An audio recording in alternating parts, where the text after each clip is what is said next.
once ruled these waters, and to the dragons of the island they sacrificed their daughters. Prince Nehru now lived in the Wormlord's palace, but I did not fear his pirates. I had come for the Book of the Prophets, stolen by a traitor from my sanctum. As we rowed to the shores of the island, I swore to reclaim what was rightfully mine.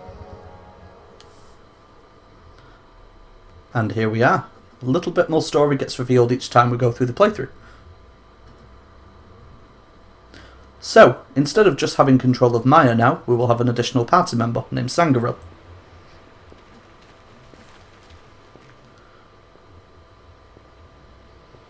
Sangaril's your typical assassin / stealth character really, and it's very important to know exactly how you're going to build her up for the endgame. The rain stopped.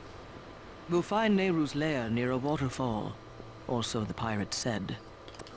We're fools to heed his counsel, but let's look around. It's definitely recommended. Let me just skip all of this. Now the blue flames behind the character icons mean that they've gained a level.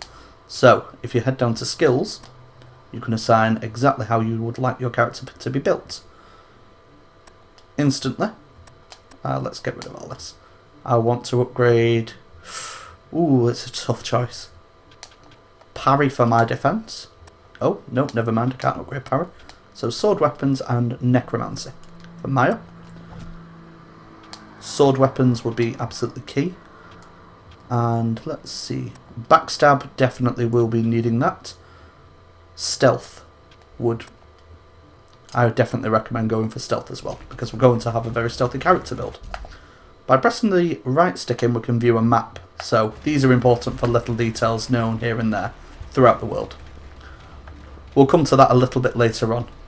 The first thing I'll do is head towards the beach. Here we go. Typical, a couple of ghosts have emerged.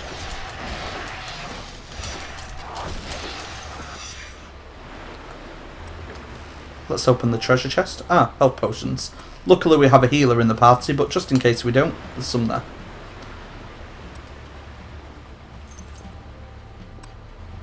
Wonderful, there we are. And let's check behind these spires. The rocks jut out of the shallow water. We might need that later on. Let's see if we have a little bit of more information about this. I believe there is somewhere. There it is. The Star of Bagra. The detail that the writers put into this game was absolutely astonishing. The game's designers just did an absolutely impeccable job of it. I'm really happy with the overall quality of it. This was back when story-driven games didn't really need to be so detailed, but these guys put the care into it that it really deserved. And I'm so glad they did. Let me try Sangaril out. As I said, these guys are always known for casting a couple of cold spells. The blue signifies that as well, really, that these are ice-based characters. So, let me just check something here. Let's check the AI status. We've got support, which would be very well in all honesty. Let's keep it as support really, and healer would be very useful as well.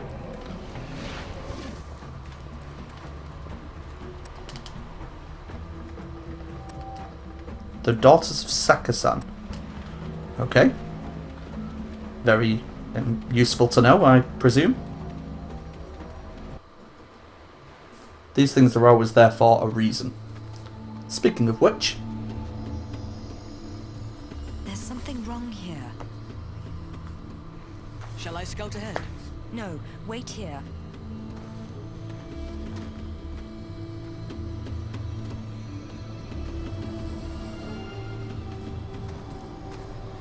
That's odd. There's something beneath this rock.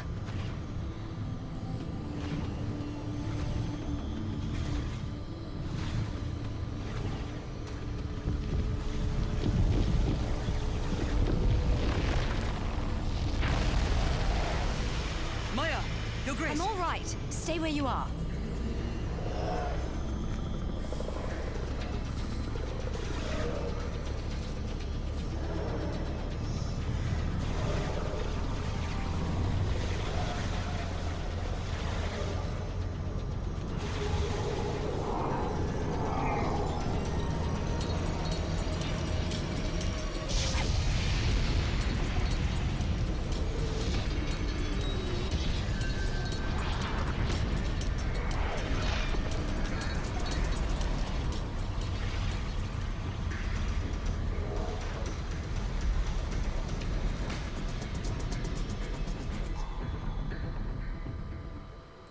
And this is where the name comes into it. Summoner being you are able to summon creatures. More specifically, I think creatures would be the right term actually, to be fair. Entities. These creatures can be found by finding these runestones. There are 4 different kinds of creatures, but we'll come to those later. Your Grace, are you hurt? These still follow parts of the prophecy that we I saw don't know, earlier. but this has something to do with the prophecy. Yep, kind of just said that. Okay, the blood summon. Yep. Explaining how summons work. Instead, I'm just going to keep on heal.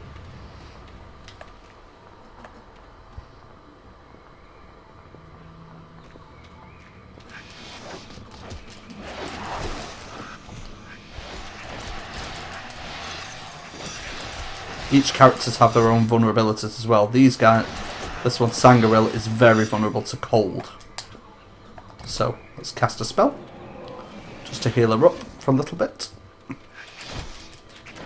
Purple ghosts seem to cast energy spells, but luckily, I don't think anyone's really that weak to energy. To my knowledge, at this stage in the game anyway. That being said, cold is definitely something we need to get rid of.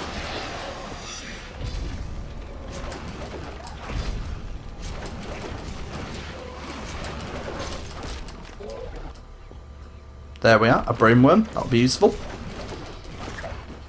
Everything in this game has its own use. No matter what item that is found, it will come in handy at some point in the game.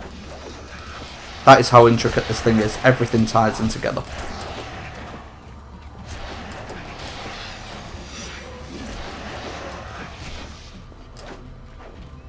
These ghosts are always elusive.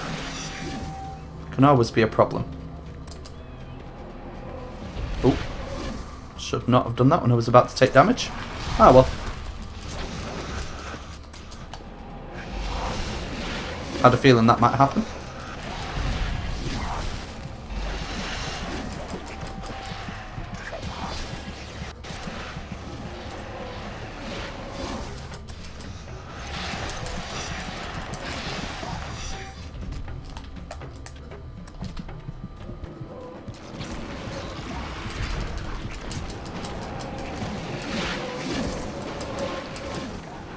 These tree sentinels can heal each other, which can be a bit of a pain really. Especially when you've got a group of them together. But eventually you'll find the strength to whittle them down. If you press triangle with Sangaril while there's an enemy with the back turned, she'll be able to backstab them for massive amounts of damage. It's a skill to remember when you need it really. Anyway, pressing on. Tusker III, Wormlord of Teomura. Okay. We'll remember your location. It's definitely recommended to note down anything of worth, really.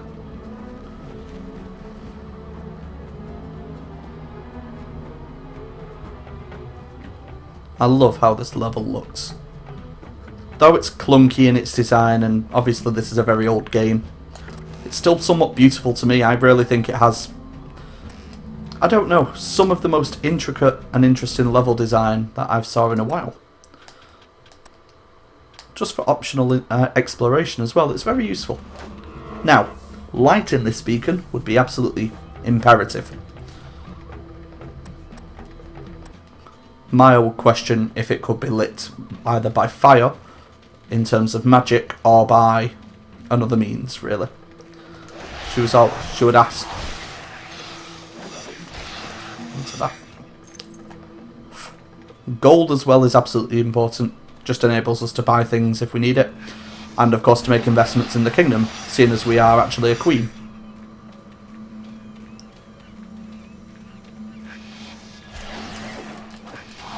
Now, as you can see, I have swapped my sword out for the pirate cutlass, just to give it a try.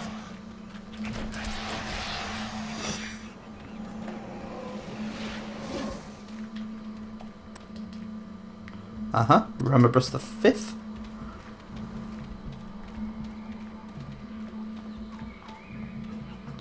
Right, I see. We've got enemies up on a ledge above us. I have a funny feeling they'll try to attack us as we pass. But seeing as they're routed to the spot, we can just strafe.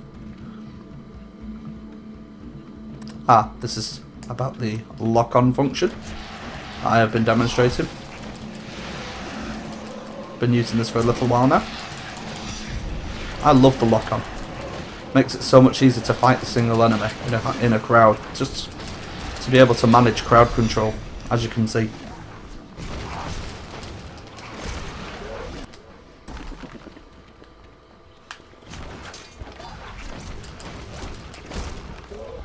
No need for a backstab. Who do we have here? The Worm of Vengeance. Okay. I'm just going to enter solo mode by pressing select, because this is something that definitely does damage. It's a trap that could be deactivated later, but I thought, why bother? Let's quickly equip that ice ring, as I'm very vulnerable to cold, as said before. And who do we have here? The Worm of Wisdom. Okay. The Isle of Teomura has many of these statues of worms. In the name of the prince, who goes there? These can be offered I items. am the Queen of Halasar. Tell Neru I've come for the Book of the Prophets. To some benefit to the player as well. I've got your prophecy right here, Queenie. Well now, this ought to be interesting. Immediately, check this area.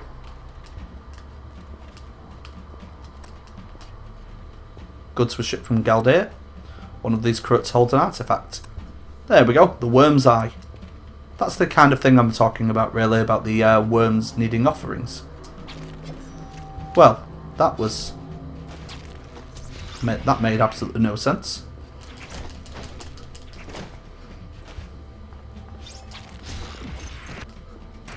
That was easy. Where's... Ah.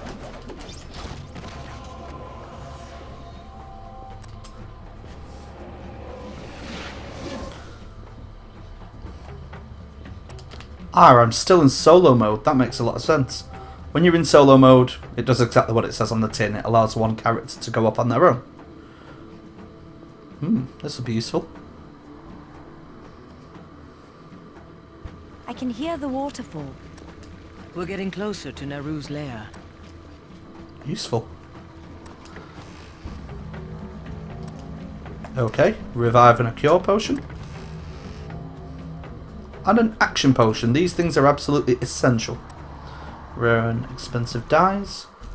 The action potions are essential to perform actions. Does exactly what it says on the tin, really. So, let's see what we need. Nimble attack would be useful, but I would definitely add to the hide. The sneak skill as well is brilliant in this game. Absolutely brilliant, and that will be coming in handy very soon. Well, soonish, anyway.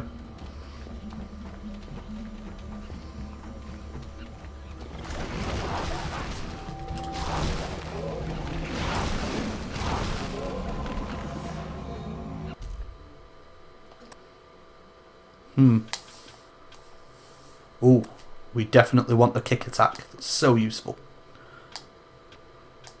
Parry will decrease damage, so that will be okay. At the moment, we don't really need to use the summon as much. Ah. I was caught in a fire trap there. That's embarrassing. The Worm of Vigilance and the Worm of Luck. If I go to the quest items, the Worm's Eye can be offered to the Worm of Vigilance. In return, does your enemy fight with spells or swords? I'd say both, really, but if we go for swords, our raw defense will be increased by 5 rather than our magic defense. Either one is very useful. But the physical defense increase will allow us to take significantly more damage and protect us against quite a fair amount of different enemies. Let me pop the map back up.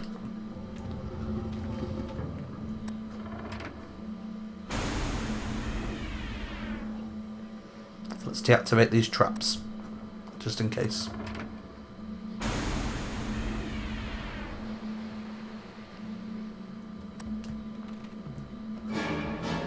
Oops.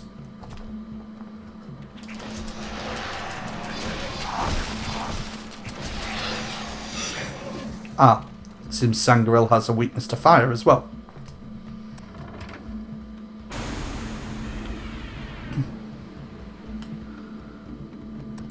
There we go, there's the traps disarmed. However, there is only one trap that cannot be disarmed, and it's one next to me here. Well, it's one very close to me here anyway. Let me just make sure this guy's dead before we carry on. And this is a path that leads to that pirate base we discovered earlier, just here. Okay, Dukan the Fourth. Definitely worth taking note of names, places, what have you really in this game, because everything connects well. We'll be coming back here and we'll be searching out for a particular person at a particular location. That's how specific this game is. Some would say needlessly so, but I like the optional part. It gives that little part of world building. Wonderful. So.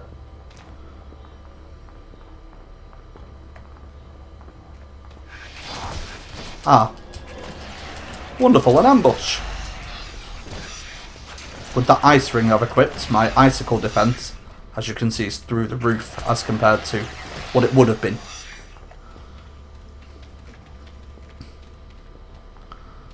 Now, this trap is very pernickety, really. Let's enter stealth mode. That allows us to get a resist energy ring and leave solo mode. Ah. Twin sisters. Their magic could heal the most grievous wounds. Ah, and this is their little spring. How useful to have. Oh. Or you could just have a healer in your party. Apparently. That helps just as well.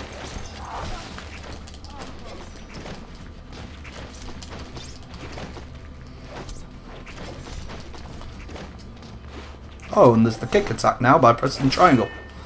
I almost forgot about that. Even that has a chance to do some raw damage as well. Just by equipping your flaming cutlass, it seems that even the kicks can do some fire damage. Yeah, apparently so. I never knew that. That's a nice little feature. Sakasan the First. And of course we have a new worm here, the Worm of Songs.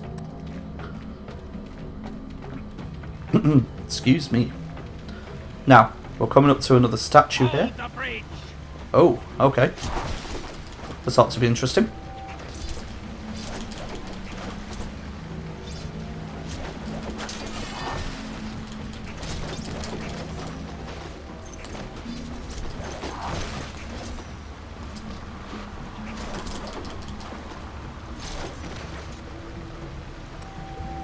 Ah.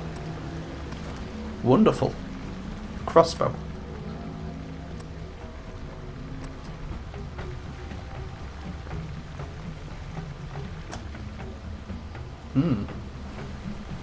The Worm Lords sacrificed their daughters here. The Munari have a secret, Your Grace. If a child of royal blood drowns, her spirit may return. Find something she treasured, and bring it to the place of her death. She may desire it enough to return. Have you ever done this? The Munari never drown, Your Grace. Interesting. That could be handy later on in the game. As I said, we'll be coming here for a variety of reasons, so we might as well take in the world around us, shall we say. Okay. Ah, the door's locked. Of course, so quest items. Let's open that door up. I find it amazing we've got no quest items but a couple of miscellaneous here and there. Wonderful. Here we are, exiting Prince Neru's lair. Let's check that out in the next video.